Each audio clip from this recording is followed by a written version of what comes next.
Bueno, la última clase que yo hablé, estuve tratando de dar algunos ejemplos pues ya más claros, que se sintieran cómodos con la definición de gavillas, que yo sé que es difícil realmente sentirnos cómodos con esta definición, pero pues prácticamente fue lo que estuvimos hablando, ¿no? Un montón de gavillas y cosas de ese estilo. Y el siguiente paso, o a lo que ahora quiero llegar, que probablemente no llegue hoy, pero voy a ir poniendo algunos elementos importantes, pues es algo que se le llama esquema afín. Y ya el esquema afín sería como el último paso para ya llegar definitivamente a los esquemas. Entonces, bueno, ¿cuál es antes de empezar a hablar de las definiciones que me gustaría hablar hoy y de las cosas importantes, ¿cuál es la motivación para el esquema afín o cómo poderlo relacionar? A mí me costó un poquito entender estas partes y quiero hacer un pequeño dibujito de estos que le gusta hacer mucho a la maestra Lilia. Tenemos...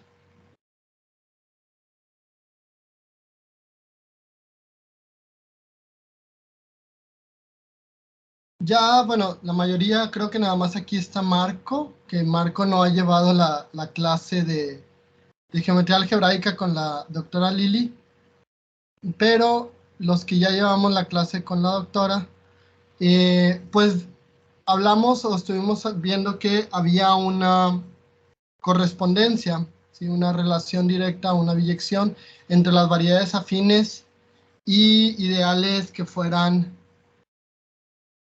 finitamente generados, que fueran libres de nilpotentes o de elementos nilpotentes,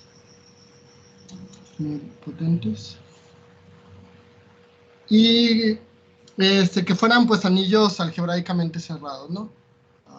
Anillos. Anillos quieres decir campo, ¿no? Me imagino. Para que sea algebraicamente cerrado. Sí, perdón, no sé, aquí, campos, sí, está. Campos algebraicamente cerrados.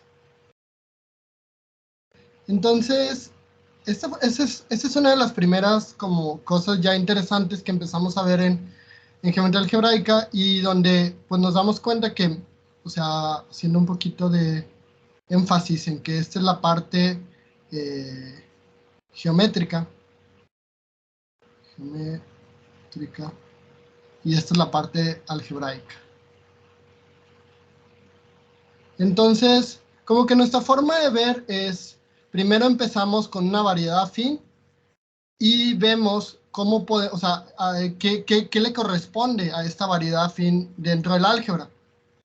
Y nos damos cuenta pues que hay como les digo, hay una biyección entre estas variedades afines y estas cosas que están del lado derecho.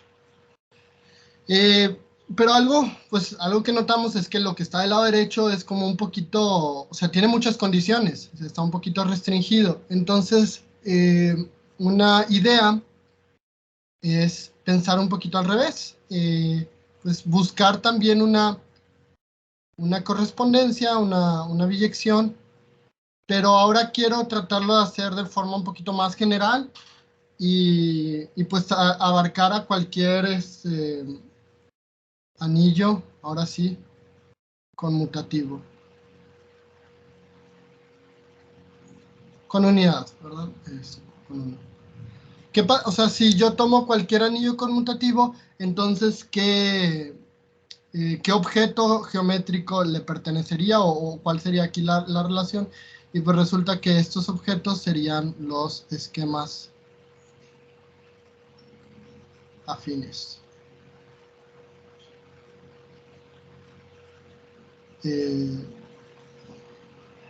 Más o menos así se ve. Y entonces, bueno, de ahí como que a mí me ayuda esto un poquito a ver, bueno, o sea, esto tiene sentido porque ya habíamos visto que las variedades afines, pues había una correspondencia con esto.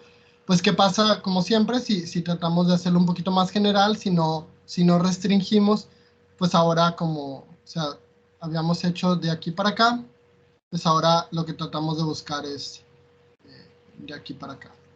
O más bien, o sea, no es que nada más vaya a este lado, sino que digamos que así es como la forma en que buscamos estos esquemas afines. Pero bueno, para hablar de esquemas afines necesito, esto nada más era un poquito de motivación para ver por qué nos iba a servir los esquemas afines. No sé mucho de geometría diferencial, pero leyendo en uno de los libros hacen una analogía con lo que es, bueno, para una variedad, sí, un manifold, tenemos como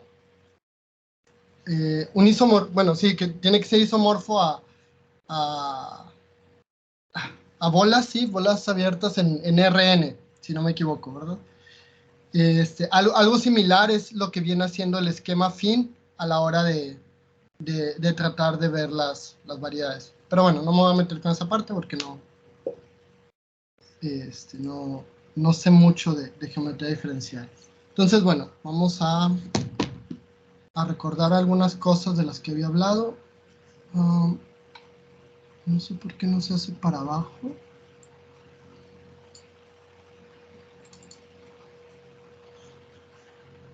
Bueno. Ok. Ok, entonces nada más vamos a recordar unas pequeñas definiciones. Habíamos hablado de lo que era el espectro de un anillo. Bueno, sea A un anillo. Y acuérdense que siempre que hablo de anillos, aquí pues son anillos conmutativos. Entonces el espectro de A, pues son todos los P elementos de A, no, contenidos en A, tales que P es un ideal primo. Entonces esto nada más era para recordar esta definición. Otra definición que habíamos hablado la vez pasada también era, tomamos el V de I, que eran todos los primos, o sea, todos los elementos del spec de A, tales que contienen al ideal I. De hecho, I puede ser un subconjunto, o sea, no necesita ser un ideal, pero pues casi siempre pensamos en ideales.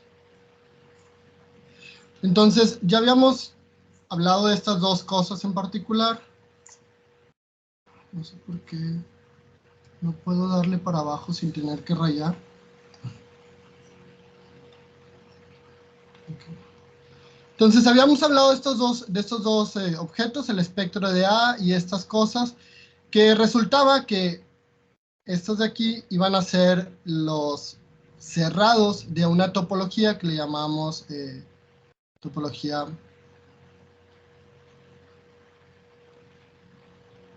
de Zariski. Ok, no quiero regresarme mucho porque todos estos temas ya los había hablado, pero ya habíamos hablado entonces que estas cosas eran los cerrados, formaban una topología, y de lo que casi no hablamos y que me gustaría platicar el día de hoy es pues cómo son los abiertos. O sea, hablamos de los cerrados porque son como el análogo de lo que veíamos en geometría algebraica de los ceros de un polinomio. Esto es similar, pero casi no hablamos de los abiertos. Y bueno, obviamente los abiertos van a ser los complementos de estos, ¿verdad? El complemento, que le vamos a llamar D de I, y pues la definición es muy similar, son los primos, elementos de spec de A, tales que I no contiene al ideal primo. Ok, entonces estos son los abiertos.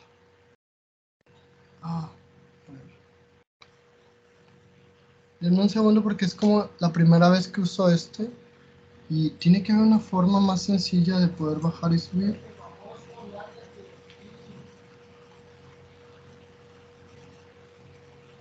Bueno, al parecer. Sí. Ok. Entonces, estos son los abiertos. Y más aún, podemos pensar, o sea, aquí estamos pensando en un ideal. Habíamos visto también en una de las clases pasadas que si en lugar de pensar en un ideal, pensamos en un maximal, pues resultaba que los cerrados, o sea, si M es maximal,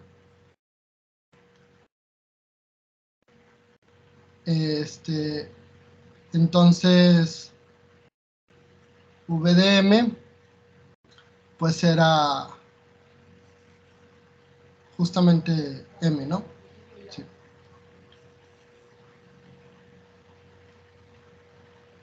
Porque pues no iba a haber ningún otro primo que lo contuviera más que él mismo, ¿no?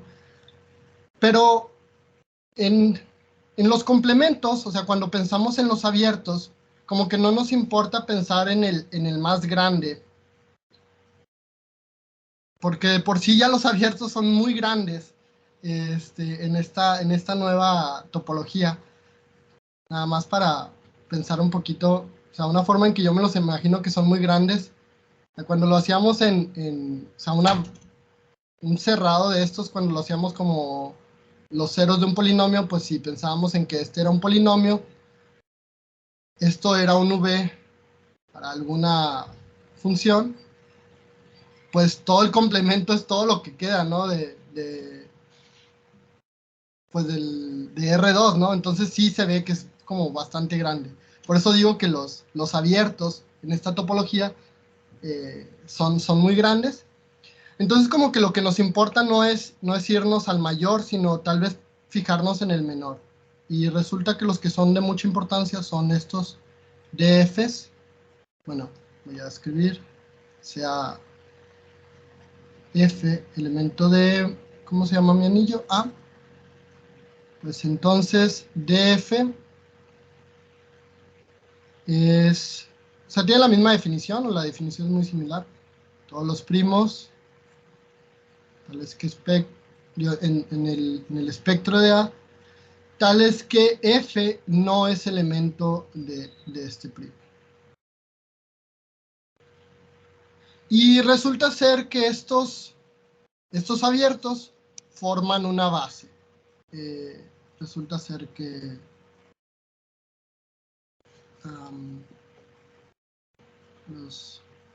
vamos a llamarle O al conjunto de todos los DFs, y estos forman una base para la topología de Zariski.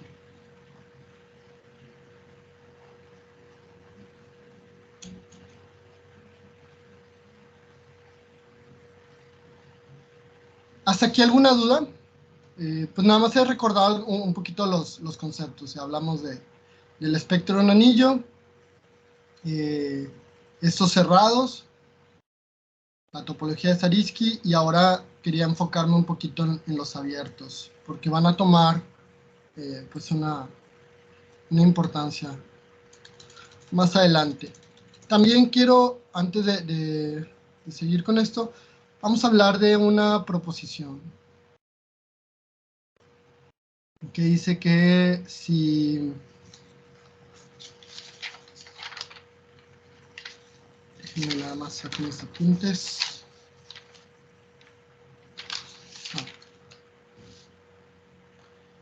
Que si tenemos un homomorfismo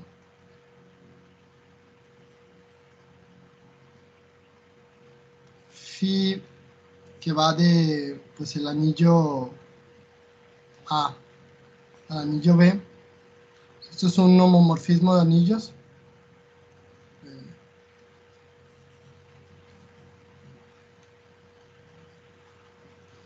Obviamente conmutativos.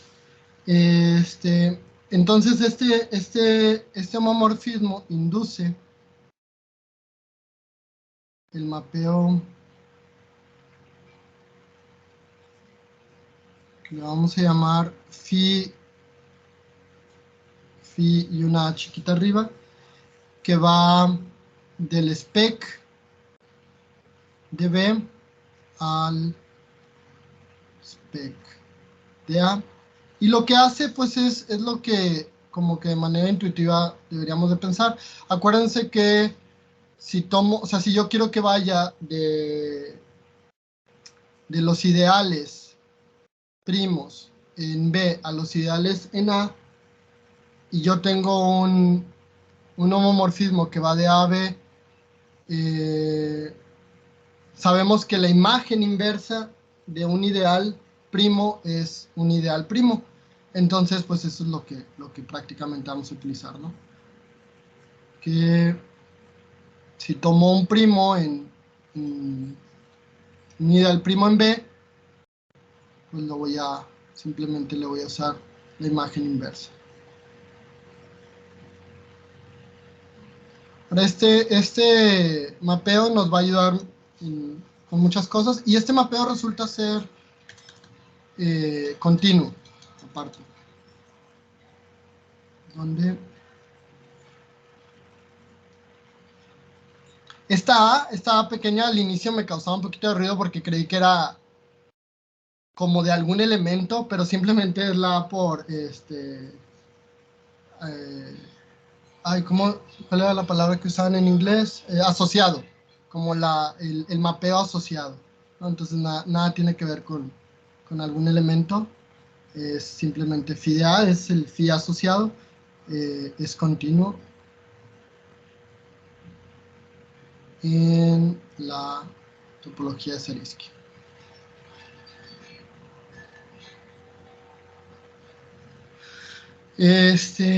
Ok. Había un ejemplo interesante de esto. Déjenme nada más.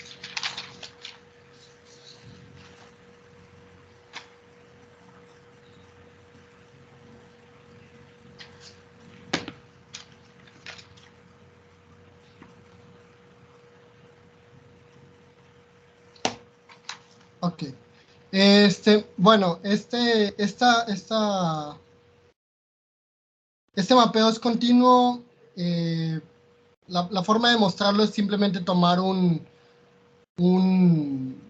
cerrado, que son de estas formas, ¿no? De V de I, pues del lado derecho, y ver que la imagen inversa, pues justamente también es un cerrado. No es muy complicado, es un poquito revuelto porque esto de que contenga un elemento, pues, o sea, de cómo son las formas de estos cerrados, pues a veces revuelve un poquito, pero realmente no es nada complicado. Bueno, okay. ¿A dónde iba con esto?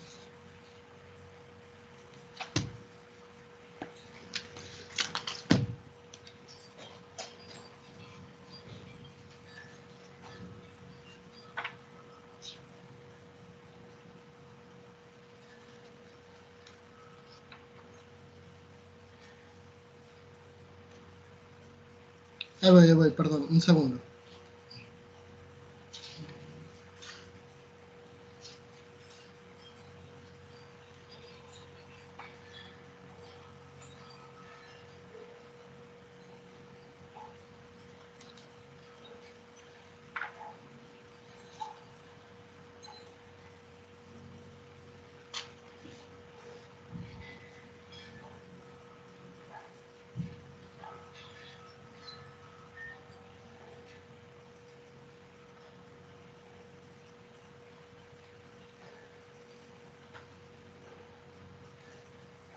Ok, bueno, entonces creo que estos eran los únicos elementos que necesitaba nuevos para hablar ahora sí de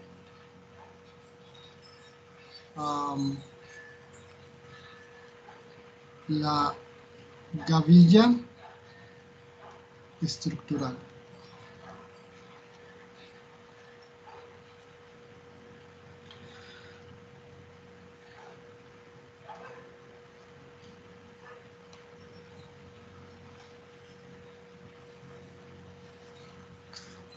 Ok, la gavilla estructural es justamente nos va a servir para definir, bueno, un esquema afín o antes un espacio topológico anillado. Pero lo importante primero es cómo definimos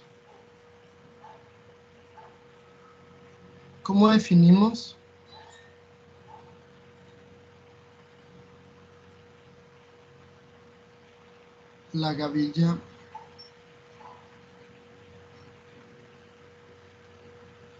Ok, y bueno, la clase pasada ya habíamos estado hablando sobre gavillas y necesitábamos principalmente.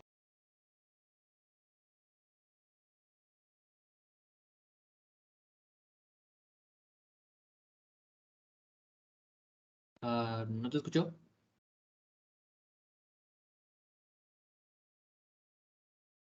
Creo Por ahí hay problemas con el audio.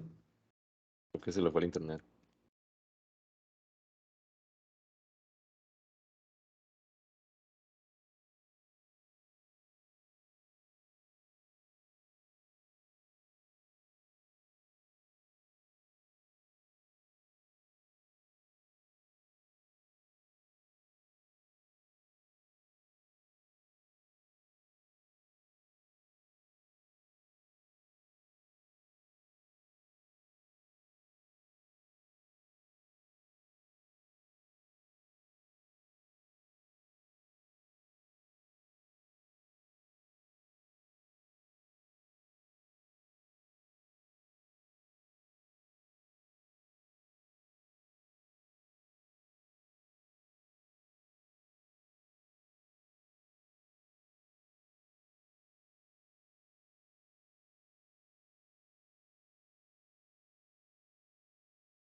Hola, hola, hola, ¿me escucho? Sí, sí, ya te escuchamos ahora sí otra vez. Ok, perdón, déjeme empezar a compartir otra vez.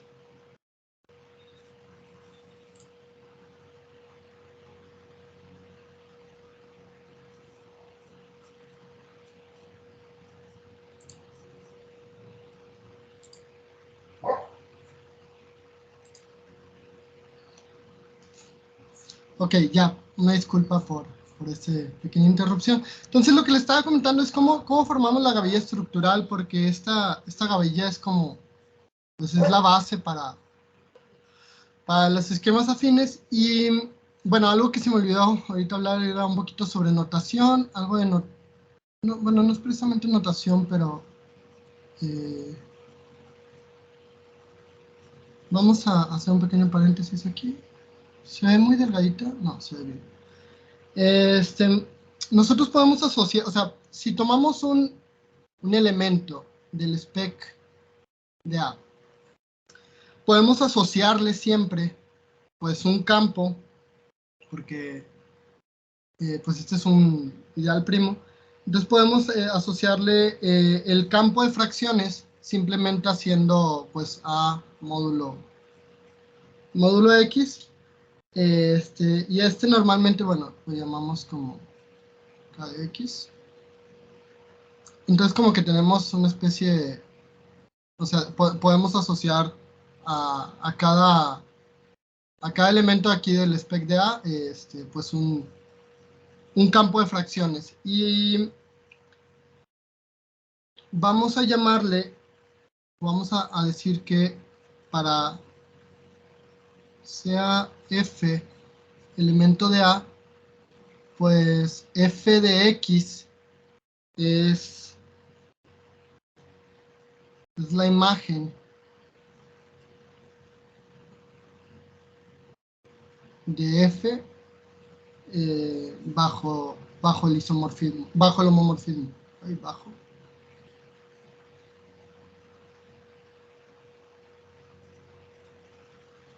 Sí, entonces, pues simplemente es para tener ahí un poquito. Entonces, ¿a qué me refiero con esto? Que si F es elemento de A, entonces F de X, pues es elemento de K de X. Esto va a ser, o sea, bueno, ahorita que escriba el ejemplo, vamos a ver por qué nos va a servir.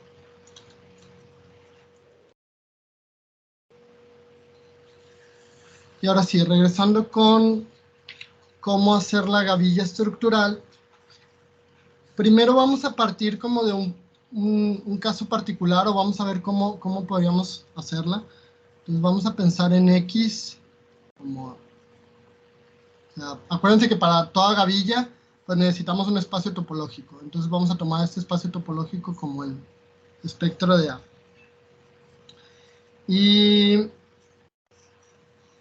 vamos a tomar un U abierto en el spec.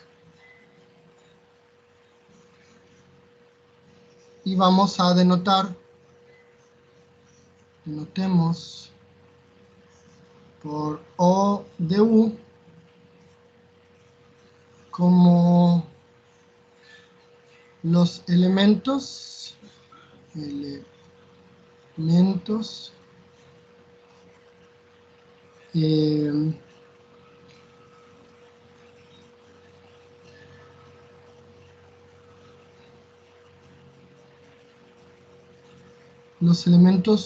U tales que para todo punto, para todo X en U grande, o sea, en el abierto, U chiquita lo puedes reescribir como A sobre B, ¿sí? Una función ahí, con A y B en A, y además que B de X, por eso hacía la notación de ahorita, B de X fuera diferente de 0. Entonces, ¿qué significa exactamente que B de X sea diferente de 0? Pues que B de X no es elemento de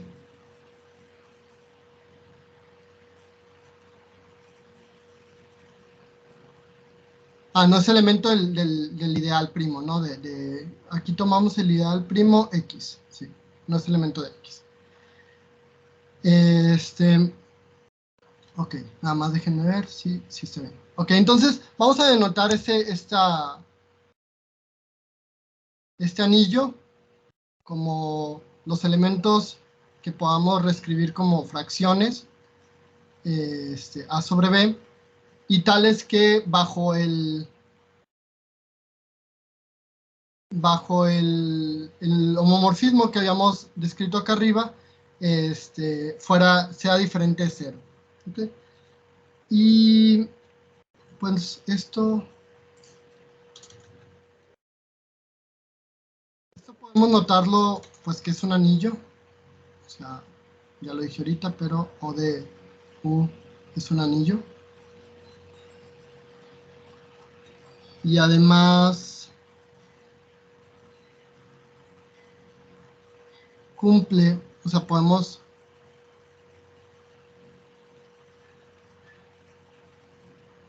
pensar que si U está contenido en V, pues entonces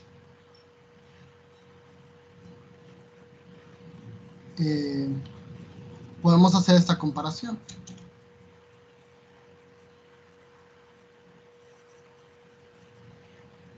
Sí, porque a final de cuentas los U y V, bueno, están en el espectro y esto sería como restringir, bueno, más adelante, o sea, justamente lo que estamos haciendo es una restricción en estos anillos, ¿no? En el O de U, nada más que no lo veo bien.